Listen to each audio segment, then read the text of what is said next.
faire quoi? Il va délivrer l'adresse au Yopessi. Là où il peut te trouver. C'est parce qu'il y a une connexion. Et la connexion que je suis en train de parler, ça vient seulement dans la prière. Voilà pourquoi Habakkuk dit, j'étais là à mon poste et j'attendais pour voir, j'ai veillé. Il veillait dans la prière. La première des choses, la première vérité, c'est la prière. La prière nous connecte avec Dieu. Psaume me dit ceci. Oh Dieu, Psaume 65, 2.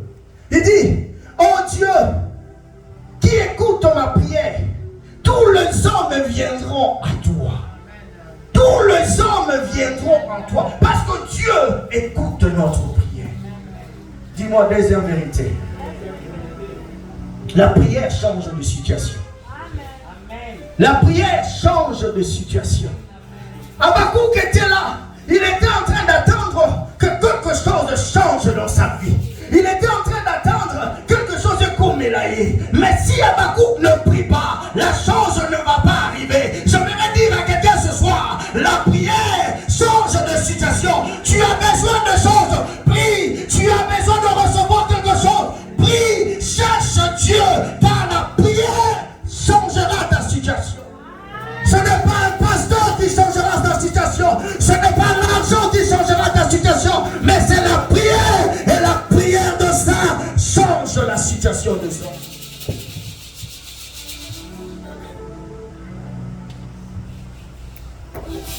Change de situation. Écoute.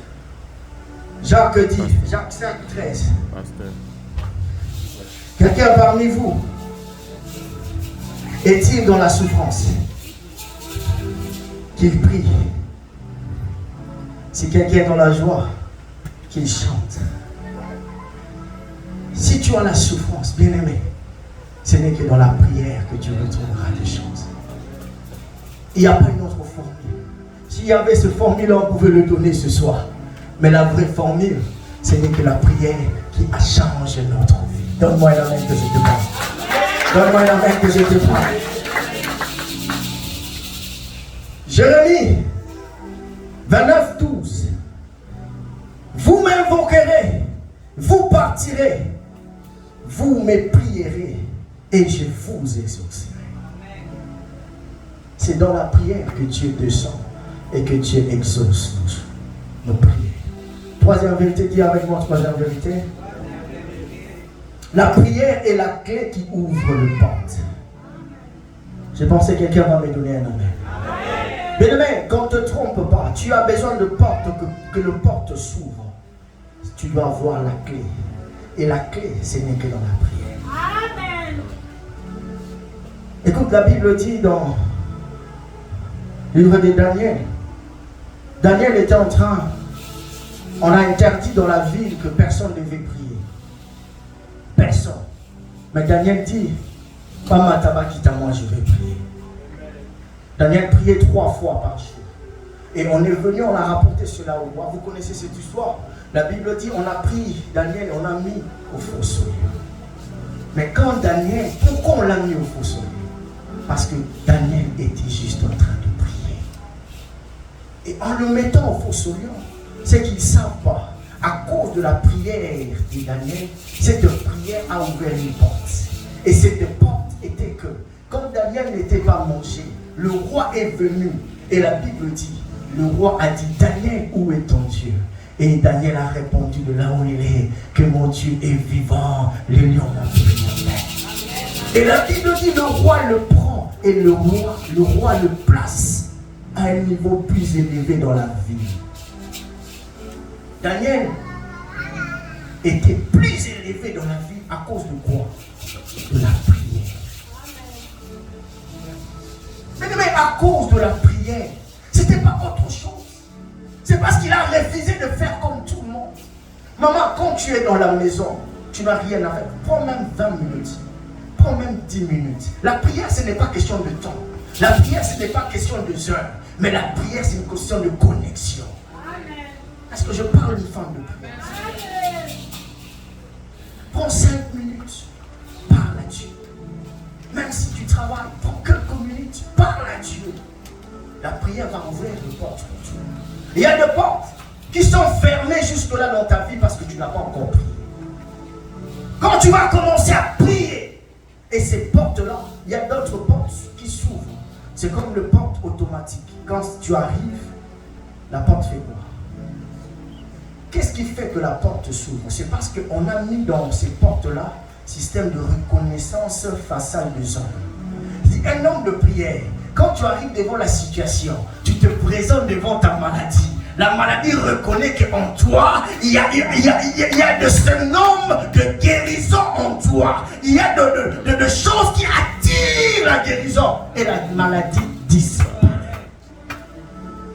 Donne-moi un amen que je parle. Je suis dans mon temps. Troisième portion. L'Éternel m'adressa la parole et il me dit, écris la prophétie, grave-les sur le table, afin qu'on la lise couramment. Mais c'est quoi la prophétie? La prophétie c'est quoi? La prophétie c'est la parole par excellence. La prophétie c'est ce que la Bible dit au commencement était la parole, et la parole était avec Dieu, et la parole c'est Dieu lui-même. La vraie prophétie, ce n'est pas un prophète non, la vraie prophétie, c'est la parole de Dieu. Parce que la parole de Dieu a tout infini en toi. La parole de Dieu, c'est la prophétie par excellence. Amen. Si tu veux avoir la prophétie, ouvre cet livre, tu auras la prophétie que tu veux. La prophétie vient de la parole de Dieu. La prophétie aussi, c'est quoi? C'est la révélation. La Bible dit, il y a un homme qu'on a appelé Joseph.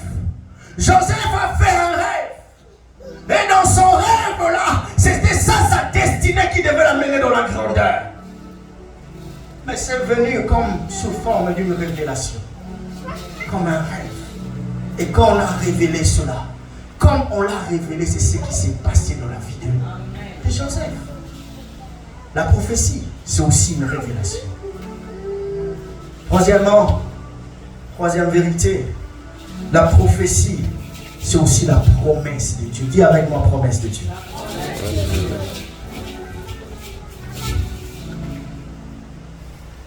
Quelle promesse que Dieu t'a donnée? Nous marchons ici, nous avons l'Ilaka, nous avons appris ça. Nous avons de promesses qui marchent avec nous. Et la prophétie, c'est la promesse que Dieu nous donne par exemple. Je veux bien l'expliquer quand je vais descendre. Il dit grave-le sur le table afin qu'on la lise couramment. Qu'est-ce qu'il faut graver? Qu'est-ce qu'il faut graver?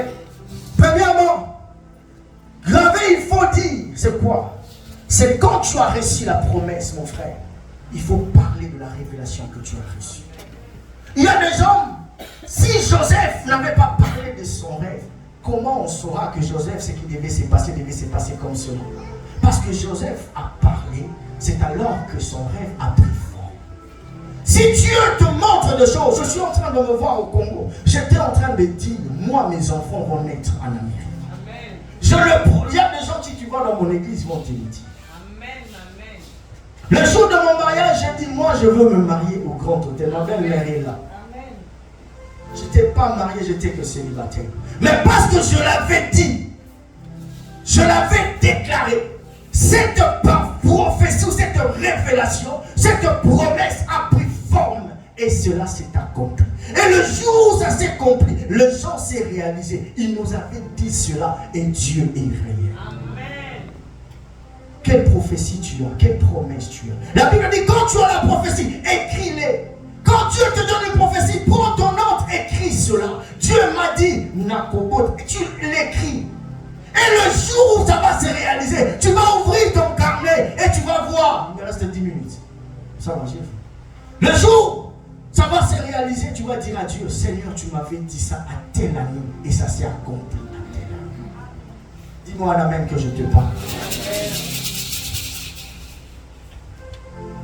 Dis-moi un amen que je te parle. La prophétie, il faut le sceller. Beaucoup de gens ont reçu de prophéties, maman. Ça ne marche pas. Pourquoi? Parce que tu ne scelles pas ta prophétie. La Bible dit, écris-les afin qu'on la lise couramment. Qu'est-ce que cela veut dire? La Bible dit, on ne va pas le lire parce que j'ai que 10 minutes pour citer. Juge 6, 18. Gédéon, Dieu vient lui dire, je vais te faire ceci, je vais te faire cela. La Bible dit, Gédéon court, il dit à Dieu, attends. Zelana nuawa, na kende, na so offrande nangai, na ya kostele malobo yo lobi. La Bible dit, Gédéon court, et je regarde la Bible. On ne parle pas d'un ange, on ne parle pas je ne sais pas de qui, on parle de Dieu. C'est l'Éternel lui-même qui s'est présenté à Gédéon. Mais je me suis posé la question à la parole. Gédéon, qu'est-ce qui devait amener l'offrande à Dieu? Quelle offrande? Gédéon, c'était un petit. Lui-même est en train de dire, je suis petit de Manassé. C'était mon nez ici, foufou. Quelle offrande! Il ne devait pas amener à Dieu le million.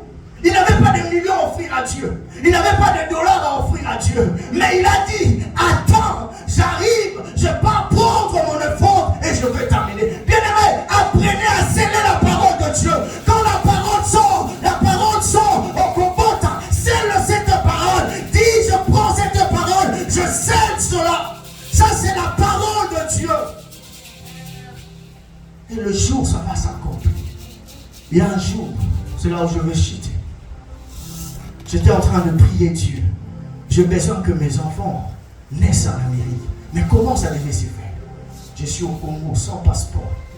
Mais je l'ai déclaré, je voulais que je vienne ici. Un jour, un prédicateur est venu dans mon église. Il était en train de prêcher. Bien aimé, il a prêché, il a déclaré que tous ceux qui ont besoin de voyage, qu'ils les déclarent et qu'ils les scellent dans leur vie. Je me suis regardé, papa, j'avais rien. J'ai enlevé mes chaussures. Je suis venu, j'ai scellé mes chaussures. J'ai dit, cette parole va prendre forme aujourd'hui. Qui te scellé? Il y a des mamans de l'église qui viennent, frère. Yo pesi ba sapato zo mandeni. Nous sommes les papas la vie. Nous sommes en cravate, costume, mais ma colombo. Papa dit là, il le sait. Ma colombo, le magasin, mon frère. Ma colombo. Na comme dans le magasin, j'ai entendu de maman battre comme un zandoua. Eh! Ma chaîne est les Kenarabango, a bandi les bombes, na chaîne na agent qui est boui. Di Simba. Tela comment le monde a sa politique, le monde a costume. Tant maman va le bande noir. Nana ba kola ngana on y attend. Nzambe na kela ma belle nyoso. Ma belle on y attend. Nenga na miati ma belle on y attend ma belle Amérique. Nenga na otambo ma belle, na otambo ma belle Amérique. J'étais en train de déclarer des choses et j'étais en train de marcher. Jusqu'à ce que je suis arrivé à la maison. Et aujourd'hui, je suis en Amérique. Mais j'ai scellé quelque chose et cela a travaillé à ma faveur. Apprenez à sceller la parole de Dieu, à sceller cela. Si la prophétie que Dieu a déclarée par toi, on combat, scelle cela au nom de Jésus. Scelle cela au nom de Jésus. Troisième portion pour finir. Je suis venu dire à quelqu'un dans les 5 minutes qui me restent. Quelle prophétie Dieu t'a donnée dans ta vie? Si tu n'as pas de prophétie, je vais te donner maintenant. Appelle, viens-moi mon temple. J'aimerais te donner la prophétie. Dieu m'a dit de dire à quelqu'un. Dieu m'a dit de dire à quelqu'un. Ça dépend de la façon dont tu vas recevoir cette prophétie. Ça dépend de la façon dont tu vas recevoir cela. Dieu m'a dit de dire à quelqu'un ce matin. Il m'a dit, Alain va déclarer ces 4 déclarations dans la vie de mes enfants. Première déclaration que Dieu m'a dit de le faire, comme prophétie, comme une révélation, comme une promesse. Tu ne mourras pas jusqu'à ce que tu voies la gloire de Dieu. Amen. Non, je suis en train de dire à quelqu'un, tu ne mourras pas jusqu'à ce que tu voies la gloire de Dieu. Ce n'est pas ma parole, c'est la parole par excellence. Dieu a dit, tu ne mourras pas. Je dis à quelqu'un, tu tu ne mourras pas jusqu'à ce que tu verras la gloire de Dieu. Et cette prophétie ne te mentira pas. Cette prophétie marchera à ta faveur. La Bible dit, mi tombera à ma gauche, dit mi tombera à ma droite. Moi, alors, je ne serai pas atteint, car à moi, je le créateur, je le créateur, qui tout met à la gauche, qui tout met à la droite, n'a pas quoi parce que en moi, je le créateur. Je suis venu dire à quelqu'un, ce soir, ce qu'ils étaient au montant, ce soir, tu vas concevoir, car la parole de Dieu, elle ne mentira pas. C'est la prophétie, même si ça tarde, attends-la, car cette prophétie marche déjà à l'accomplissement. Que Dieu fasse de toi ce que tu viens de s'aimer. Je le déclare au nom de Jésus. Je le